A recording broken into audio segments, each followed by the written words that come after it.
शक्तिपीठ जाएंगे, माता का जगराता भी करवाएंगे, खुद को दुर्गा लक्ष्मी शारदा का भक्त भी जताएंगे, भारत माता की जय जयकारा भी लगाएंगे। प्रेमिका और पत्नी भी सुंदर ही चाहेंगे, लेकिन बेटी नहीं जन्माएंगे। बेटा हुआ तो ढोल नगाड़े आतिशबाजी बटेंगी मिठाइयाँ, बेटी हुई तो 2 रुपए का बताशा भी नहीं बंटवाएंगे। ये नराधम बेटी की हत्या भ्रूण में ही करवाएंगे, फिर भी बच गई अगर वो मासूम तो बस स्टॉप, रेलवे स्टेशन, कूड़े की ढेरी या फिर अनाथ आश्रम छोड़ाएंगे। नमस्कार, जय सालासर। आप देख रहे हैं सालासर न्यूज़ और मैं हूं विनय प्रजापति। इस वक्त हम मौजूद हैं चनौद ग्राम पंचायत के जस्ट पीछे जेके बंगलोज के पास। आज यहां पर एक पूजा रखी गई थी, तो हमारे बीच में कुछ अतिथि हैं। यहाँ पर हम बात करेंगे उससे किस विषय पर यह पूजा रखी गई। सबसे पहले तो आपका नाम? जी, मेरा नाम धीरज पंडित है। जी, आज की जो पूजा यहाँ पर रखी गई थी वो किस विषय पर रखी?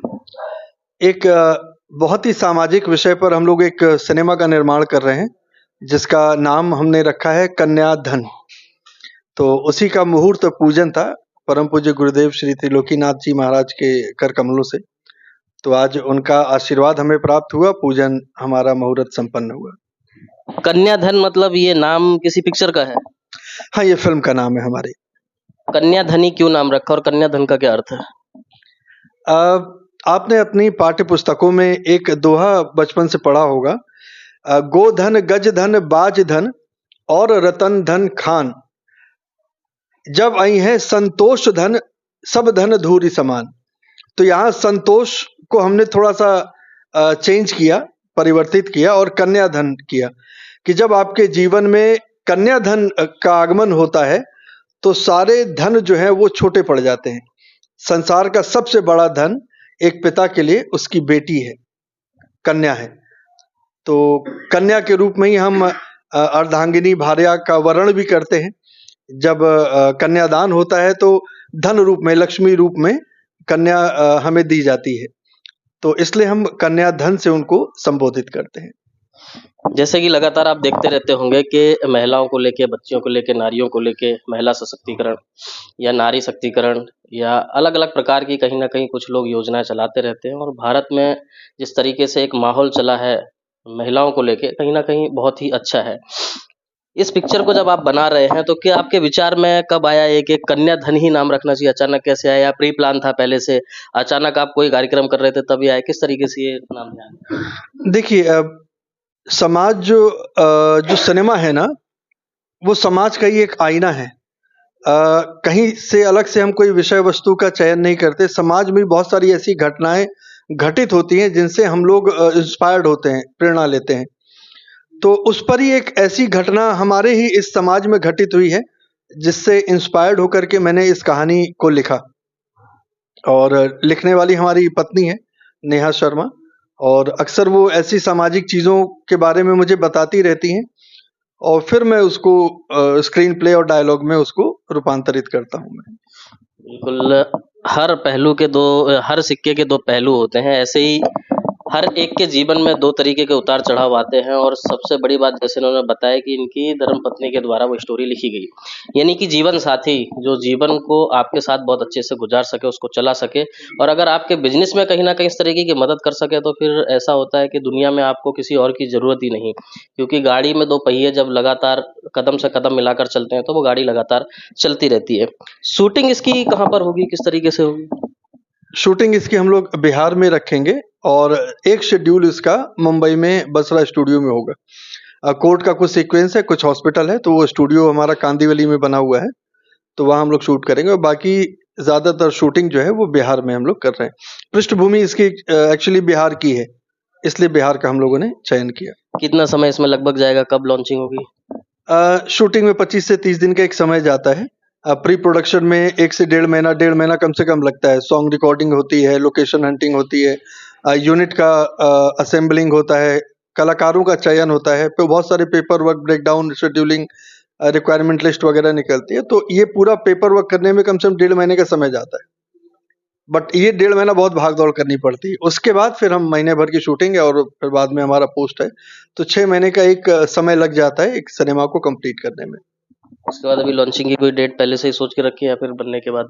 बनने के बाद। और प्रयास हम लोग ये करेंगे कि हम लोग इसको बिहार सरकार को भी दिखाएं और संसद भवन में इसकी स्क्रीनिंग हो, और बेटी बचाओ अभियान जो मोदी जी का उन्होंने हम लोगों को दिया है, उससे भी प्रेरित है, और भ्रूण हत्या ना हो।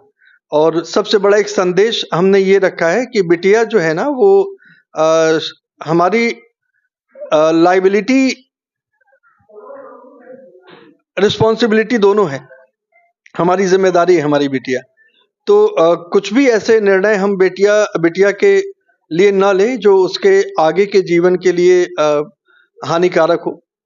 तो बहुत प्यारा एक संदेश ये भी रखा है हमने इस फिल्म के माध्यम से कि जब हम लोग बिटिया की शादी करते हैं, विदा करते हैं, उसे अच्छा घर मिले ऐसा आशीर्वाद देते हैं। उसकी तकदीर है उसको अच्छा घर मिल जाए, लेकिन अगर उसे अच्छा घर नहीं मिलता है तो जितने धूमधाम से हमने विदा किया है उतने ही धूमधाम से आप वापस ले आइए। बस ये है कि उसे मरने के लिए ना छोड़ा जाए, एक संदेश ये है। बिल्कुल, तो क्या लगता है जो समाज में जिस तरीके से चल रहा है अभी का माहौल, आप देखते रहते होंगे कि अधिकतर एक तो लव मैरिज हो या अरेंज, कोई भी शादियां हो, कहीं ना कहीं कुछ महीनों के बाद इस तरीके की प्रॉब्लमें आती हैं, या तो बेटी जो विदा होकर जाती है या तो वो आत्महत्या कर लेती है, या फिर उसके साथ इस तरीके का बर्ताव किया जाता है कि घर छोड़ के चले या गायब हो जाती है। तो क्या लगता है आपको, आपका जो ये टारगेट आपने लेके चल रहे हैं, कितना इससे परिवर्तन मिलेगा? देखिए, लव मैरिज, प्रेम विवाह और इस तरह के विवाह का तो मैं बिल्कुल पक्षधर नहीं हूँ। माता पिता चूंकि अनुभवी हैं, दुनिया उन्होंने ज्यादा देखी है, एक जनरेशन गैप के हिसाब से हम लोग सोचते हैं कि ये रूढ़िवादी है, दकियानुसी विचारधारा के, ऐसा नहीं होता। एक बेटी के लिए जितना अच्छा उसके माता पिता सोचेंगे, इस संसार का कोई दूसरा इंसान सोच ही नहीं सकता। मेरे इस फिल्म में डायलॉग भी है कि बाप का प्यार सभी प्यार का बाप होता है। तो बाप से ज्यादा भला बेटी के बारे में कोई नहीं सोचता। ये जो आधुनिक विचारधारा आजकल चल पड़ी है और मैकॉली की शिक्षा पद्धति को लेकर के जिस तरह का वातावरण ये सिनेमा रील्स को देख करके, ये एक प्रकार का सिनेमा जिहाद था जिसमें एक षड्यंत्र किया गया। ये लव मैरिज और दूर कहीं जाएंगे नहीं, दुनिया बसाएंगे, हमने घर छोड़ा है, प्यार करने वाले डरते नहीं, ये एक प्रकार का जिहाद था। इस पर कुठाराघात करते हुए हमने एक संदेश दिया है इसमें कि पिता ने जो रास्ता दिखाया उसका अनुकरण करो, तुम्हारा जीवन खुशहाल होगा। ये हमारे इस फिल्म में संदेश ये भी है। जी, बहुत बहुत धन्यवाद। हमारे बीच में जहाँ पर हम बैठे हैं, एक सक्सेसफुल बिजनेसमैन पीयूष भाई भी हैं, उनसे भी जानने की कोशिश करेंगे इस बारे में। आपका क्या कहना है? वो थोड़ा अच्छा लगा, ये बेटी बचाओ अभियान के तौर पे थोड़ा फिल्म का स्क्रिप्ट था, तो मैं प्रोड्यूसर के तौर पे ये कन्यादान को लॉन्चिंग करने जा रहे हैं। तो क्या लगता है जिस तरीके से अभी तक बिल्डिंग लाइन में सक्सेस हुए हैं और एक ये नई विचारधारा सेवा के रूप में जो लेकर आप समाज के बीच में जा रहे हैं, कितना सहयोग रहेगा लोगों का? ये मेरे को तो लग रहा है स्क्रिप्ट ऐसी है, सहयोग अच्छा ही मिलेगा और गुरुजी के आशीर्वाद से बहुत बड़ा ऐसा सहयोग मिलेगा। हमारे बीच में जिन गुरुजी की अभी तक चर्चा हो रही थी, त्रिलोकीनाथ महाराज जी, वो भी हैं, उनसे भी हम बात करेंगे कि ये जो एक विचार लेकर आए हैं यहाँ पर, उनका इस पर क्या मत है। कन्या हमारे प्राकृतिक का अनमोल रत्न है, धन है। आप देखते हैं कि माँ बाप कन्या का दान करते हैं तो दान उसी वस्तु का किया जाता है जो अनमोल होता है, और कन्या जो है वो दो परिवार को एक करती है, उससे आगे प्राकृतिक का सृजन होता है। आपकी माँ हमारी माँ, आपकी बहन हमारी बहन भी किसी की न किसी की तो कन्या ही होगी। तो आज जो सृष्टि चल रहा है वो कन्याओं की वजह से ही चल रहा है, लेकिन कुछ रूढ़िवादी व्यक्ति इसको एक सामान के रूप में देखते हैं, भोगवादिता के रूप में देखते हैं। उस पर धीरज जी एक बहुत बढ़िया विचार रखते हुए बहुत ही सुंदर फिल्म का निर्माण कर रहे हैं, जिससे मैसेज जाए कि ये रूढ़िवादी चीज़ों को ख़त्म करके और सामान्य मातृभावों को अच्छा सम्मान मिलना चाहिए। कन्या ठीक है, आपने कन्या विवाह कर दिया, लेकिन तभी है आपको उसका निर्माण करना पड़ेगा, और अगर कुछ गलत होता है उसके साथ में तो आपको उसी रूप में, जिस रूप में आपने विदाई किया था, उसी रूप में वापस आप अपने घर पे लेकर के उसको आए और पुत्र के से भी ऊपर सम्मान देते हुए उसको निर्वहन करें आजीवन। कन्या भी आपके जीवन का एक पार्ट है, इसके लिए ऐसा नहीं कि कन्या आपके लिए बोझ है, वो आपका धन है, उस धन को बचाना आपका कर्तव्य है। जैसे देखते होंगे कि समाज में लोग कहते हैं कि बेटियां पराया धन है, इस विषय को कैसे देखते हैं? पराया धन नहीं है, मैंने अभी आपको बताया कि बेटियां दो परिवार को एक करती है। कोई पुरुष का विवाह करके किसी पुरुष जाके दूसरे घर में नहीं बस सकता, लेकिन कन्या क्या है, हमारे यहाँ से जा करके दूसरे घर में उस परिवार को बना देती है। इसके लिए उसको पराया है ही नहीं, उस परिवार को भी बना देती है और उस परिवार को बना देती है। तो दो परिवार को जो जोड़ दे वह उसको पराया तो बोल नहीं सकते। हाँ, एक पुल जरूर बोल सकते हैं कि एक बहुत बढ़िया माध्यम है जिससे कि दो परिवार का संरचना बना और आगे जनरेशन आगे बढ़ाया। तो जो भी जब जनरेशन आगे बढ़ाने के लिए कन्या का बहुत ही महत्वपूर्ण जिम्मेवारी है। तो ऐसे तो कन्या ही कन्या यानी माँ भगवती, माँ दुर्गा, माँ शारदा। लेकिन हाँ, मैं आपसे आपके माध्यम से एक चीज़ कहना चाहूँगा, कन्या धन जो नाम दिया गया, कन्या एक रत्न है, ठीक है ना। तो हम तमाम अपने बहू बेटियों से आग्रह करेंगे कि जब आपको रत्न के रूप में सम्मान दिया जा रहा है तो आप भी अपने आप को रत्न समझो, और उल जलूल तरह के कपड़े, उल जलूल तरह के मेकअप, बाल कटा लेना, ये कर लेना, या उल्टे सीधे कपड़े पहन के रोड पे घूमना, उससे कहीं ना कहीं समाज में द्वेष फैलता है और आपके प्रति लोगों के मन में विचित्र हिसाब एक भावना बनता है। लोग आपको जिस रूप में देखना चाहते हैं आप उस रूप में रहें। लोग आपको एक समान, आप सोना हो तो सोना को, कोई भी आदमी को सोना को देखो कभी रोड पे रखते हुए, लेकिन सरिया लोहा कहाँ पड़ा रहता है। लोग बोलते हैं अरे पुरुष तुम कपड़ा पहने हो हाफ पैंट तो हम भी पहनेंगे। अरे भाई वो लोहा है, तो लोहा पड़ा है नदी में, उसको जंग लग रहा है, सोना को कोई डालेगा नदी में। तो आप जो हो इस समाज के स्वर्ण हो, तो स्वर्ण को हमेशा छुपा के रखा जाता है, ठीक है ना। तो आप लोगों से भी निवेदन है कि अपने आप को पहचानिए, आप मातृशक्ति हैं, आप अपने आचरण पे, व्यवहार पे ध्यान दें। ये मत बोले कि सोच बदलें, सोच नहीं बदलना, आप लोग को भी बदलना है और हमें भी बदलना है। जैसे कि ये नाम आया और जब कन्याओं की बात यानी कि महिलाओं की बात आई, तो जिस तरीके से आप देख रहे होंगे लगभग दुनिया भर में इस तरीके के कांड तो होते रहते हैं, लेकिन भारत की अगर बात करें तो उत्तर प्रदेश में कहीं ना कहीं या भारत के अलग अलग कोने में कई बड़े बड़े रेप कांड आते जा रहे हैं, चाहे दिल्ली हो, कोलकाता हो, उत्तर प्रदेश हो, बिहार हो, इस तरीके के कई ऐसे कांड आते हैं। तो इस विचारधारा को किस तरीके से ख़त्म किया जा सकता है? देखिए, ये विचारधारा सबसे पहले तो आदान प्रदान, आचार व्यवहार, खान पान और शारीरिक संरचना, इसका भी ध्यान रखना है। भारत भूमि जो है ऋतुओं की भूमि है, यहाँ अमेरिका कल्चर नहीं चल सकता, ठीक है ना। तो आपको अपने जो वेशभूषा है उस पर भी ध्यान रखना है। तो सबसे बड़ा है कि हमें सबसे पहले तो अपने घर में संस्कार उत्पन्न करना होगा। पुरुष के लिए भी एक मानदंड तय करना होगा और स्त्री के लिए भी एक मानदंड तय करना होगा। हम आपको बांध दें और आपको खुला छोड़ दे तो भी काम नहीं हो सकता। इसलिए दोनों आदमी का जो समान, जो हमारा संविधान से लेकर के और हमारा धर्मशास्त्र जो कहता है उसके अनुरूप हमें पालन करना पड़ेगा। अगर कन्या है आपके घर में तो 7 वर्ष के बाद में पिता को भी पुत्री के साथ अकेले शयन करने का अधिकार नहीं है, शास्त्रगत प्रमाण है, ठीक है ना। उस तरह से पुत्र भी है तो पुत्र के साथ भी माता को शयन करने का अधिकार नहीं है 7 वर्ष के बाद में, उसके लिए अलग व्यवस्था होना चाहिए। तो फिर आप उस तरह का काम नहीं करेंगे, फिर आप बोलेंगे हम इनको ये दिक्कत हो रहा, तो दिक्कत आएगा। सामाजिक कुदृष्टियाँ जो है वो फैलेगा, तमाम प्रकार का जो आजकल मोबाइल युग में, इसमें देखिए ये बहुत अच्छा चीज़ है, लेकिन लोग बुरे चीज़ को ग्रहण करते हैं, अच्छी चीज़ों को छोड़ देते हैं, ठीक है ना। तो बुराई बहुत जल्दी ग्रहण करते हैं।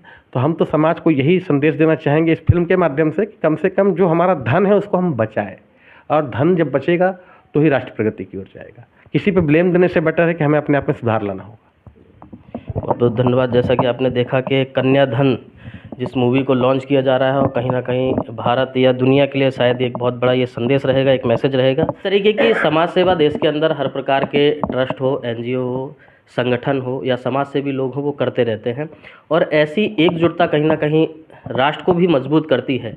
जिस तरीके से किसी के विचार, किसी के मन मस्तिष्क में ये विचार आया होगा कि बेटियों को लेकर, स्त्रियों को लेकर, महिलाओं को लेकर, देश की बेटियों को लेकर इस प्रकार की एक सोच बननी चाहिए जो समाज में संदेश जाए, उसका एक माध्यम बन रही है एक मूवी जो शायद भारत में ही नहीं दुनिया भर में देखी जाएगी, और देखना भी चाहिए, जिससे कि समाज के लोगों के मन में एक संदेश भी जाए। और जो सुरक्षा बेटियों की होनी चाहिए वो हर किसी की जिम्मेदारी है कि हर बेटी को, हर स्त्री को अपने परिवार के सदस्य जैसा समझे और उसकी रक्षा करे।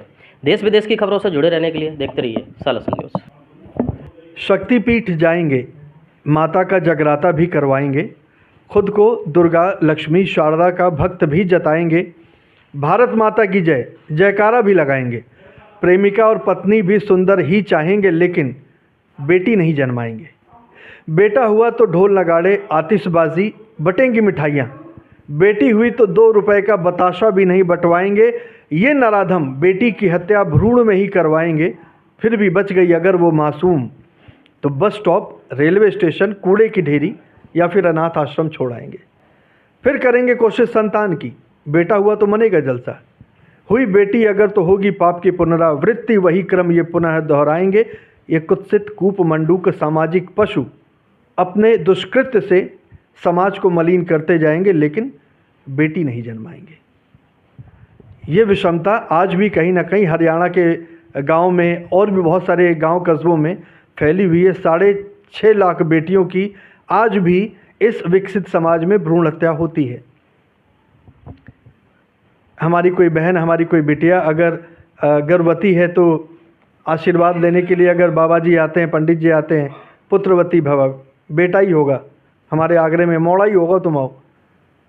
भाई मौड़ी चौना आएगी, बेटी क्यों नहीं होगी? जिससे आपकी उत्पत्ति है, पूरे सृष्टि का सृजन है, उसका आशीर्वाद क्यों नहीं देते? कम से कम भारत में ये डिस्क्रिमिनेशन ना हो, ये वैमनस्यता भारत में ना हो। हम लोग शक्ति के उपासक हैं, मैं माँ भगवती का उपासक, तो जब भगवती को पूज सकते हैं, घर में क्यों नहीं ला सकते? तो उस पर ये मैंने कविता लिखी थी। और यही सिनेमा क्यों, मैंने पूर्वांचल बनाया, जंक्शन वाराणसी बनाया, सिंह साहब बनाया, अभी डिबियापुर कर रहा हूँ, बहुत सारी चीज़ें। पूज्य गुरुदेव से पिछले करीब 10 सालों से संपर्क है और मेरे प्रेरणा स्रोत रहे हमारे परम पूज्य गुरुदेव स्वामी श्री त्रिलोकीनाथ जी महाराज, उनका ही आशीर्वाद। आज मैं राइटर डायरेक्टर के साथ आज एज अ प्रोड्यूसर इस फिल्म को कर रहा हूँ, तो ये उनका ही आशीर्वाद है। शायद ये माँ भगवती की ही इच्छा है। और कहते हैं कि कोई भी प्रयास छोटा नहीं होता। आज जिस विषय को लेकर के मैं सिनेमा बनाने जा रहा हूँ, मैं चाहूँगा कि ये सिनेमा हमारे आदरणीय प्रधानमंत्री जी मोदी जी देखें, योगी जी देखें, और वो सारे सनातनी देखें। देखने के बाद जो बेटियों के प्रति एक वैमनस्यता का भाव है वो दूर हो। वो पूज्य नहीं है तो हम उन्हें पूजन योग्य ही समझें।